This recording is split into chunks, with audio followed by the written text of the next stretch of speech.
2/10th Commando Squadron Australia. The 2/10th Commando Squadron was a commando unit raised by the Australian Army for service in World War II. Raised in 1944, the unit saw action late in the war against the Japanese during the AITAPE-WEWAK campaign. During this campaign, the squadron carried out a number of tasks including long-range patrols, flank protection and area defence. Later in the campaign, the 2/10th were used to spearhead an amphibious assault landing at Dove Bay, east of Wewak, before being used as lion infantry during the final mopping up stages of the campaign. Following the end of the war, the unit was disbanded. Formation. At the beginning of World War II, the Australian Army formed a number of independent companies which later became commando squadrons. Initially, these units were formed with the intention of sending them to the Middle East to fight. However, following Japan's entry into the war and the subsequent shift in Australia's strategic focus, these units were employed in a variety of roles in the early stages of the fighting in the Pacific, serving with considerable distinction. In 1943-44, as part of a reorganisation of the Australian Army to prepare for jungle warfare, these independent commando squadrons were reorganised into a regimental system underneath the headquarters of the divisional cavalry units of the 6th, 7th and 9th Divisions. As a part of this reorganisation, the 2/10th Commando Squadron was raised in January 1944 as part of the 2/6 Cavalry Commando Regiment attached to the 6th Division. Following the unit's formation, the squadron began training on the Atherton Tablelands in Queensland before embarking for New Guinea in late 1944. AITAPE-WEWAK campaign. In October 1944, the squadron was one of the first Australian combat units to relieve the American forces at AITAPE. Throughout November, the 2/10th undertook patrol operations in the Suan-Luwin area, carrying out reconnaissance in search of Japanese forces between the Danjawat and Damup rivers. Later, in December, the squadron was attached to the 17th Brigade and took up defensive positions around Vokar. They remained in this role until February 1945, when the squadron returned to conducting offensive operations, relieving the 2/7th Commando Squadron at Walm and Nilu.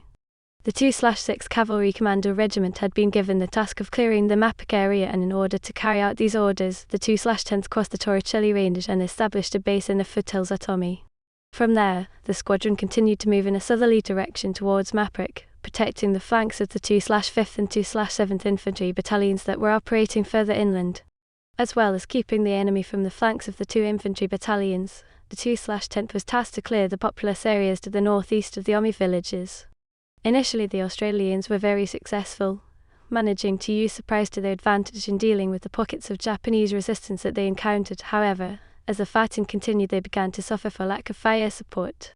In an effort to overcome this problem, air support from AITAPE was called in, and each of the squadron's 3 troops were given a 2-inch mortar, while a 3-inch mortar section was attached to the squadron.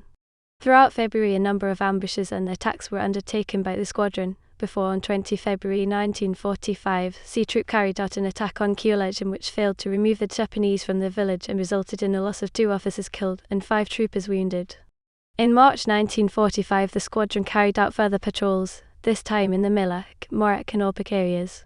The Japanese presence in this area was considerable and they became more aggressive, carrying out regular patrols, setting ambushes and reoccupying the villages that the Australians had taken the previous month. On 13 March, as the Japanese began to gain the initiative in the area, they began to concentrate their efforts on one of the 2/10th troops, based at Milak and about 2 days away from the nearest support. Early in the evening, the Japanese launched the first attack, and although this was beaten off, they continued to maintain harassing fire throughout the night and into the following day. The following night, 14/15 March, having completely surrounded the troop, the Japanese attacked again, but were again repulsed. By 15 March, supplies of food and ammunition were short and an aerial resupply was used to relieve the situation, although the supplies fell outside of the Australian position and patrols had to be sent out to retrieve them. In the end of the 8 cylinders, the Australians got 5 and the Japanese retrieved 3. Later in the day, as the Japanese took up positions less than 50 YD from the Australian perimeter, air attacks were called in, before the Japanese launched fresh attacks that night. The situation began to get desperate before finally, on 19 March, after a 5-day siege, the lines of communication were re-established and the enemy pressure eased. At the end of the fighting, it was estimated that 45 Japanese had been killed. The troop at Morak had also come under attack at this time, while the troop patrolling Orpik also had a number of clashes. By the end of March, however, it became clear that the squadron was in need of relief. They had suffered 3 killed and 8 wounded, and had counted at least 91 enemy dead during the contacts they had undertaken that month. Finally, they were withdrawn back Wachau for a period of rest and reorganization. This would not last for very long, however.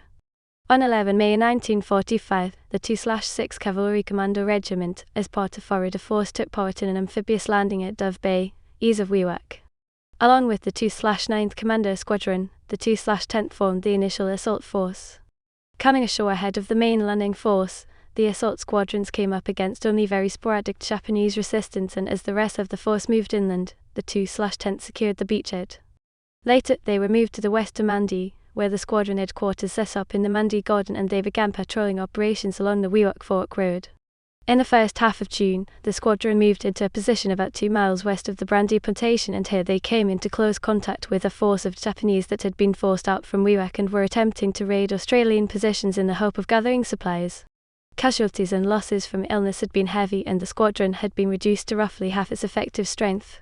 Regardless, the squadron maintained the pressure on the Japanese in the hills to the south through a program of aggressive patrolling. On 5 June 1945, a full squadron attack was launched upon a complex of Japanese bunkers that was discovered about 1,000 wide east south of the Australian perimeter. Only 70 men could be mustered for the attack, and when they encountered heavy machine gun fire from the bunkers, they were forced to withdraw and call for fire support from the artillery of the 2/2nd Field Regiment at Boam. In less than 10 minutes, over 800 shells were fired by the 16 guns of the 2/2nd Field Regiment, and the result was devastating, as 17 of the 25 Japanese bunkers were totally destroyed. Japanese casualties were estimated at being at least 32 dead. On 14 June, the squadron was relieved by a company from the 2/3rd Machine Gun Battalion. However, in the third week of June they were back in action, as the regiment was given the task of dealing with the daring infiltration of Japanese forces to the west of Boykan. On 24 June, 5 Japanese raided the Angkor camp at Whistling, capturing a number of weapons. The following day, a party of about 10 Japanese ambushed a patrol from the 2/10th south of the plantation, killing 1 officer and wounding 4 troopers. These raids continued throughout the rest of June and into July before the 2/10th were relieved by the 2/7th Commando Squadron on 5 July, and they moved to Cape Karup, where the regimental headquarters had been situated. The 2/10th remained at Karup until the end of the war. However, they continued to see action right up until the Japanese surrendered. On 23 July 1945, a patrol from the 2/10th clashed with a force of about 40 Japanese in the hills south of Wonpia. 8 Japanese were killed, while the Australians lost 4 men, including 1 officer. Disbandment. Following the end of hostilities, the squadron remained at Karup, having to wait until November 1945 before they were moved back to WEWAK. Slowly, the squadron's strength was reduced as individuals who had enough points to do so were returned to Australia for demobilisation, while others were transferred to other units for occupation duties. Finally, however, in late 1945, the remaining members of the 2/10th were returned to Australia, and the unit was finally disbanded. During the course of its service during the war, the 2/10th lost 23 men killed in action or died on active service, and 45 men wounded. Members of the squadron received the following decorations: 1 military cross, 2 military medals, and 3 mentions in dispatches. Commanding officers. The 2/10th Commando Squadron's commanding officer was Major Alan Lancelot Good.